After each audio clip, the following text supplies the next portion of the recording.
مالک بڑا غفور ہے، بڑا رحیم ہے، بڑا کریم ہے، ہم سب پہ رحم کرنے والا ہے، ہم سب پہ کرم کرنے والا ہے، ہماری بگڑی بنانے والا لجپال ہے۔ اس کے کرم کے خزانے لاتعداد ہیں، بے شمار ہیں، ان گنت ہیں۔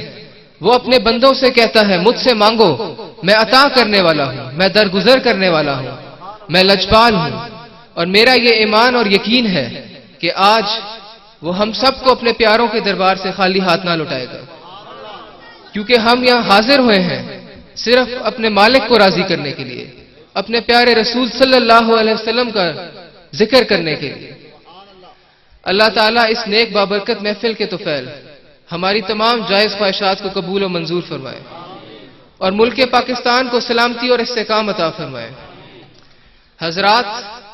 آج پاکستان جس گھمبیر حالات سے گزر رہا ہے اس کی ایک بڑی وجہ یہ ہے کہ مسلمانوں کی، پاکستان میں رہنے والوں کی دین اسلام سے دوری، حضور صلی اللہ علیہ وسلم کی بتائی ہوئی تعلیمات سے دوری ہے۔ اسلام کا اصل مقصد بھول چکے ہیں۔ اسلام ایک پرامن دین ہے جو کہ ہر ایک کی حفاظت رکھتا ہے۔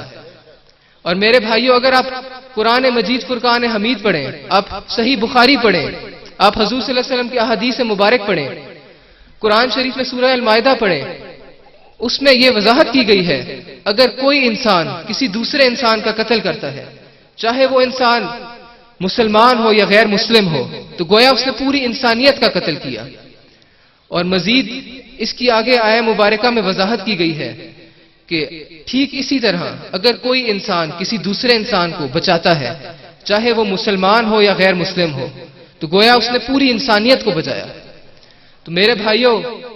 آج ضرورت اس بات کی ہے کہ ہم حضور صلی اللہ علیہ وسلم سے اپنی سچی پکی نسبت قائم رکھیں، ان کے حیات زندگی کو دیکھیں۔ اور اصل اسلام ہی یہی ہے جو کہ ایک پرامن دین ہے، جو کہ ہر ایک کے حقوق کی حفاظت رکھتا ہے۔ ماں باپ، بہن بھائی، بیوی بچے، ہمسائے، ہر ایک کے حقوق کی حفاظت رکھتا ہے، ہر ایک سے حسن اخلاق سے بات کرنے کی ہمیں امن سکھاتا ہے۔ میرے بھائیوں، آج ضرورت اس بات کی ہے کہ ہم حضور صلی اللہ علیہ وسلم سے اپنی سچی پکی نسبت کو مضبوط بنائیں،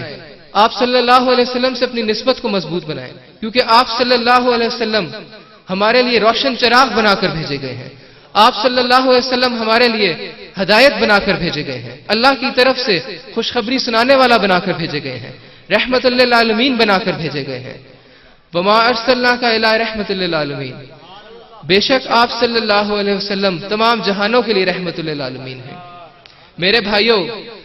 آپ صلی اللہ علیہ وسلم تمام جہانوں کے لیے، تمام مخلوقات کے لیے رحمت للعالمین ہیں، جس میں نہ صرف انسان بلکہ چرند پرند،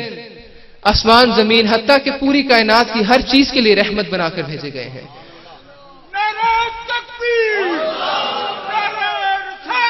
یا رسول اللہ، یا زندہ۔ میرے بھائیوں، حضور صلی اللہ علیہ وسلم سے ہماری سچی پکی نسبت ہوئے گی، پھر ہی ہم لوگ کامیابی کی طرف گامزن ہو سکتے ہیں۔ اور میرے بھائیوں، حضور صلی اللہ علیہ وسلم سے رابطہ قائم کرنے کے لیے، آپ صلی اللہ علیہ وسلم سے نسبت قائم کرنے کے لیے سب سے بہتر طریقہ یہی ہے کہ آپ صلی اللہ علیہ وسلم کی بتائی ہوئی تعلیمات پر عمل کیا جائے، آپ صلی اللہ علیہ وسلم کی یاد میں میلاد مصطفیٰ منایا جائے، آپ صلی اللہ علیہ وسلم کی یاد میں کانفرنس منائی جائے، عرس مبارک منایا جائے، آپ صلی اللہ علیہ وسلم پہ درود و سلام پڑھا جائے۔